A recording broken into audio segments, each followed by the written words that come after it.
Yo, what is going on YouTube? It's your boy Dan, aka aDrive, bringing you guys a brand new video today. Today, I'm going to be talking to you guys about marks and mark hunting, a really cool feature in Pokemon Sword and Shield that I feel was pretty overlooked, at least by me and our community. I feel like I never really saw a ton of people talking about it until recently, and it's one of the coolest little kind of features and nuances in Sword and Shield. So if you've been watching my shiny reactions, you may notice that I've been doing some wild encounter shiny hunting.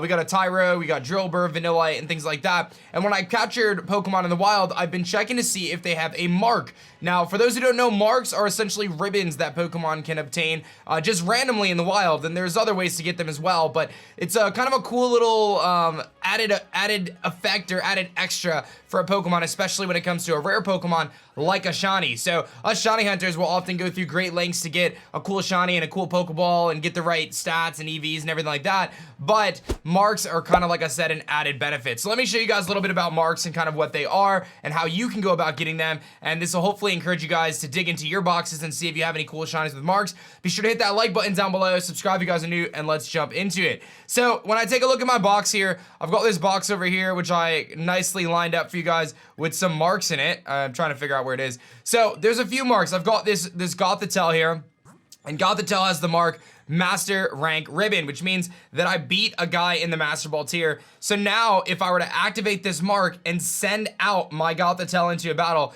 it would say Nova or Gothitelle, the Master Rank, battler or whatever. So there's that. And then if I go to my next Pokemon here, I have this Mimikyu, which is the Battle Tower champion. So that one, I beat the Battle Tower. So getting Master Tier rank in the Battle Tower, and even against the Galar champion, those are marks that you can obtain very easily by just simply playing the game. So this one will be like Mimikyu, the Tower Master. I'm sure you guys have seen some of these as you play through the game. This Butterfree, however, I found in the wild. It was a Caterpie that I found when the game first came out on Route 1. That was the day the game came out, essentially, or a couple days later. And it has the Prideful mark. So when I send it out, it says Butterfree the Arrogant. It actually says the name. I don't know why I'm so blind. Mimikyu the Tower Master, Nova the Rank Master, Butterfree the Arrogant. So it's kind of, like I said, a cool little addition to shiny hunting or battling or whatever it is. When you send these Pokemon out in battle, if you activate the mark, it'll say something really cool. And then I've got Doug, which is the Galar champion. Doug the Galar champion. So I won the Galar championship with my shiny Doug here, and he's got the Galar champion ribbon. So you can find them on wild Pokemon. You can find them just by catching things, but you cannot find them in raids. You cannot hatch a ribbon as far as I know. It is exclusively for Pokemon that you find in the wild. So me, I try to get shiny teams for my events when I'm competing at regionals and things like that. But some people, like my friend Wolf, and he's the one who brought this to my attention, he mark hunted for his team. So any Pokemon that did not require a hidden ability, because you can only get those in raids, he would go out in the wild and catch the base form of that Pokemon, and he would try to get it with a mark. Now, you obviously have to use, bottle caps and things like that, but it's a really cool added effect for competitive Pokemon, and you can use Synchronizers to save yourself the mints, which is what I'm doing here. I've got my team of Synchronizers, and that's a really cool way to go about it too. But let me show you guys a little bit more details on marks here on Cerebi.net. So marks, from time to time, you'll catch a Pokemon that has a certain mark on it. They act like a ribbon that appears in the status screen when your Pokemon achieves a certain thing. Most of it determined on capture.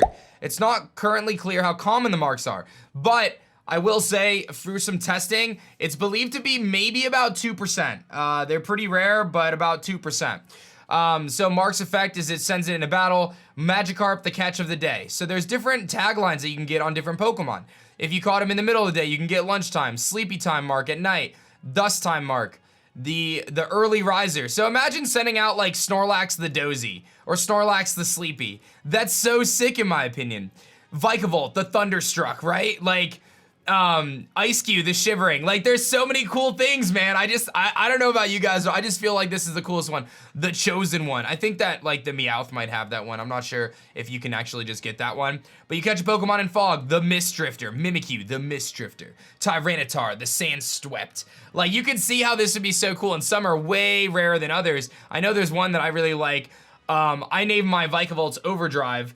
Overdrive the driven, right? The pumped up mark. The easily flustered, the kind-hearted. Like, there's so many cool things. The opportunist, the raging, the scholar, Noctowl the scholar. Like, so sick. You see my Butterfree as Butterfree the arrogant.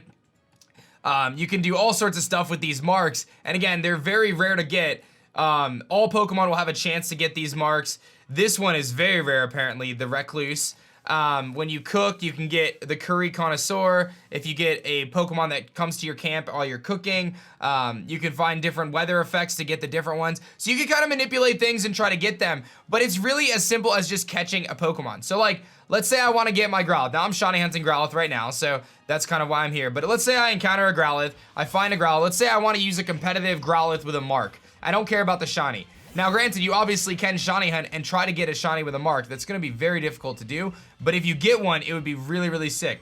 But let's say I want a Growlithe, a competitive Growlithe. I'll just start chucking Great Balls and catch every Growlithe that I see and check them for marks. And eventually, hopefully I get lucky. I get a critical capture there. Hopefully I get lucky and I'll actually find my first mark on a Growlithe. And then if I wanted to use that Growlithe in competitive, I could train up the Growlithe. I could give it, you know, a mint or whatever I gotta give it, bottle caps and things like that. And instead of using shinies, you can use marked Pokemon as your competitive Pokemon, which I think is super duper cool. So let's take a look at this Growlithe. It's very unlikely that I'll get one on the first try, and obviously I don't.